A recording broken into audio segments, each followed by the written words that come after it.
Bien, está con nosotros Jesús María Ruiz de Arriaga Ramírez. Él es consultor internacional en temas de estrategias de formación empresarial del programa MBA Executive de la Escuela de Negocios de Aragón, España. Estamos con él en esta penúltima parte del programa para hablar sobre las empresas, sobre el reto de las empresas, sobre el momento en que las empresas, claro, abrir una empresa es sencillo, mantener una empresa en el mercado, hacerla sostenible, hacerla competitiva, lograr procedimientos de gestión óptima es lo más difícil, sobre todo en el caso de las pequeñas empresas. Sobre eso vamos a hablar hoy con Jesús. ¿Qué tal? ¿Cómo está? Bienvenido, gracias por estar en el programa. Muchas gracias, muy bien hallado.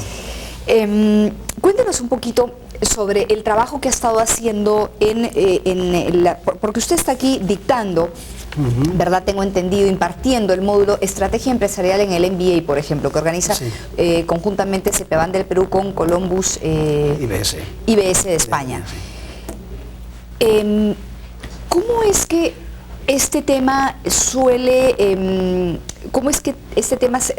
resulta fundamental en la gestión de las empresas, en el ver, en el hacer, en el decidir en las empresas?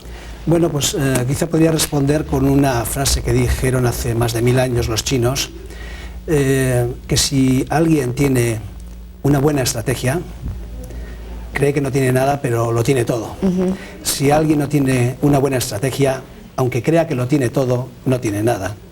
Dicho de otras maneras, el problema de las empresas y de los países y de todo, piensan que van a salir adelante haciendo bien las cosas, sin preguntarse previamente si era eso lo que deberían hacer.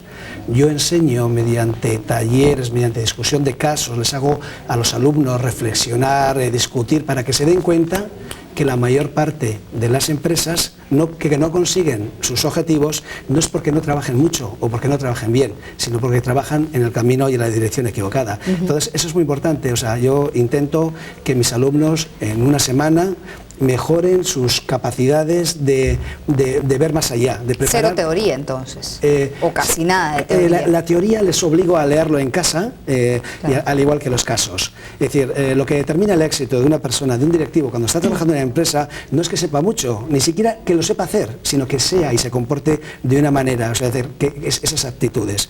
Esas aptitudes representa abrir un poco la mente, enseñar a los alumnos, a los directivos, a pensar, es decir, cuando una empresa tiene que trabajar muy duro, intenta hacerlo y no consigue los resultados, es que se ha equivocado en el planteamiento. Y no es un problema de ejecución. La ejecución tiene que ser fácil. Yo siempre que me he encontrado con una empresa, y también en mi lado de consultoría, es decir, no me sirve ganar un 10 más que el año pasado. Hay que ganar 10 veces más. Vamos a intentarlo. ¿Existe alguna manera de hacerlo? ¿Como lo estamos haciendo ahora? No. Evidentemente, como decía Einstein, ¿no? Necesitamos en las empresas, en los países, nuevas formas de pensar para resolver los problemas provocados o causados por las viejas formas de pensar. Vivimos además en una sociedad que consume tanto que el no comprar o el no adquirir un producto o no hacer uso de un servicio es muy complicado. Tiene que estar muy mal planteada tal vez la estrategia de venta, o puede ser un muy buen producto mal presentado, o mil cosas que pueden ocurrir, ¿o no? La verdad es que los principales, o sea, cuando se va a plantear la estrategia, desde luego todo gravita en lo que decide el cliente, ¿no? Normalmente las empresas, uno de los errores que tienen es que piensan lo que piensa el cliente, pero no se lo preguntan cómo se comporta, y hay grandes fracasos estratégicos porque se han equivocado con el cliente. Es muy importante, por encima de todo, que el cliente es el que manda y el que va a decidir. Luego, pues analiza a los demás, analizas el sector, lo intentas comprender, sacar las claves de éxito, analizas a los competidores, determinas tus estrategias básicas, pero efectivamente estoy absolutamente de acuerdo que el cliente, al final, el que mejor entienda al cliente y diseñe a partir de ahí todo lo demás, toda su estrategia y todo el juego con la competencia y con las finanzas y con la producción y con tal, tiene que ser después de responder esa pregunta. Las empresas que empiezan, que son generalmente digamos, no todos empiezan grandes. En España, en Italia, hay una gran experiencia con las pequeñas empresas. Y la hay todavía. Claro, existe. Y en el Perú también. Claro. ¿Cuál es el mayor error que comete un pequeño empresario al iniciar?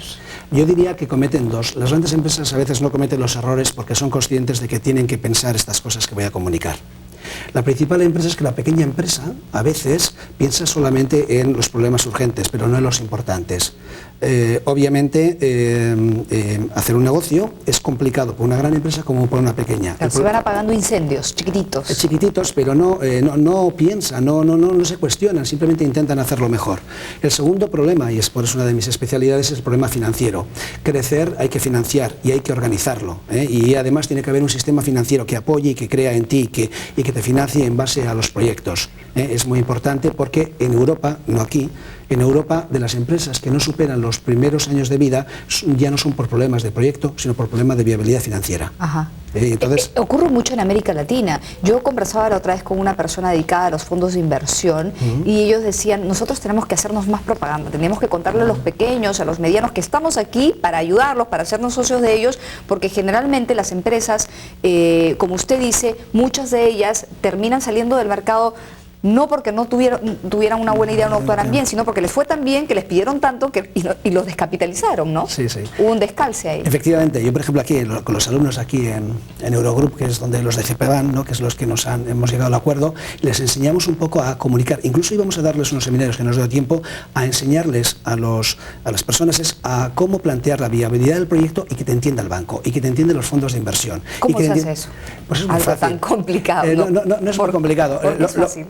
Lo único que hay que hacer es, cuando alguien tiene un negocio, tiene una idea de cómo es el negocio y tiene que someterse a una tercera persona que le critique y que vea cómo lo resolvería. Y a partir de ahí es utilizar el lenguaje que utilizan los bancos, que son los números, que haces los flujos de caja, unas cosas que aquí costaría tiempo explicarlo, pero que técnicamente no es muy complejo. Lamento que por cuestión de horarios y de comunicación no lo hemos podido dar, pero queríamos que viniera gente a explicarle cómo hablar con los bancos, y a los bancos cómo entender a las empresas. Yo creo que es muy pero importante. hay que hablar en el mismo idioma.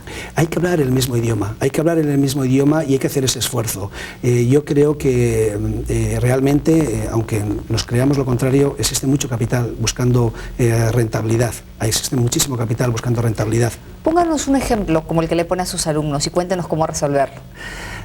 Sobre búsqueda de financiación, por ejemplo, a mí me ha tocado ahora reflotar una empresa en Zaragoza que tenía unos gravísimos problemas de liquidez, que crecía en ventas, no crecía en beneficios y realmente los bancos no les concedían crédito, tenían todas las líneas de crédito agotadas y la verdad que fue un trabajo muy sencillo. Estuvimos hablando y los propios dueños de la empresa me explicaron cuál era el proyecto, cuáles eran sus problemas, lo discutimos con ellos y ellos me dieron la solución. Pues bueno, tenía que resolver algunos problemas de explicarle al banco que el crecimiento representaba financiar los nuevos saldos de clientes, el incremento de stocks, decirle al banco cuándo se lo vas a devolver, cómo se lo vas a hacer. Luego planteamos unas acciones de marketing que vimos que nuestro cliente no era sensible al precio, aceptaba un incremento de precio, con lo cual aumentaba los márgenes. Bueno, en definitiva, es muy difícil explicar también en poco tiempo, pero hemos conseguido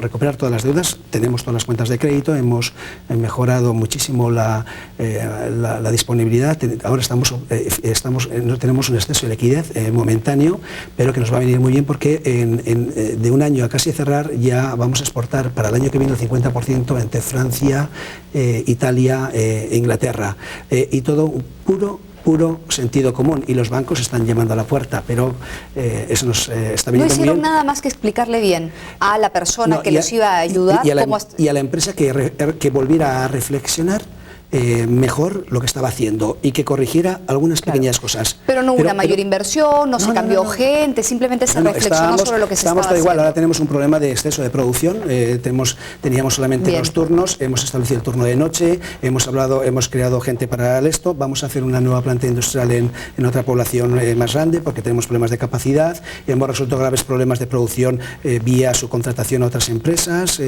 Bueno, la verdad es que muy sencillo. Por eso digo que, y quiero reivindicar, quizá lo que vengo aquí, que es mi auténtica vocación, es la formación. Enseñar no es dar conocimientos a las personas, quizá la mayor parte de la gente sabe.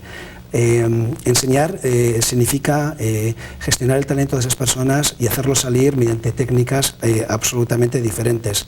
De hecho, por ejemplo, el fenómeno español de las multinacionales se explica, entre otras cosas, porque la mayor parte de los dirigentes empresariales españoles han recurrido a la formación de grandes escuelas de negocios que utilizan metodologías como la que estaba comentando, del caso, que le obligas a pensar. Yo utilizo la metodología con mis estudiantes, la utilizo con las empresas y me va muy bien, y con los bancos. Hay que entenderles también a los bancos, que en el fondo sí que quieren prestar porque se dedican a ello. En fin, Jesús, le agradezco mucho por haber estado en el programa, ha sido muy interesante conversar con usted. Gracias por su presencia. Muy bien. Jesús María Ruiz de Arriaga Ramírez es consultor internacional en temas de estrategias de formación empresarial del programa MBA Executive de la Escuela de Negocios de Aragón, España, y estuvo con nosotros. Vale, Pausa y volvemos.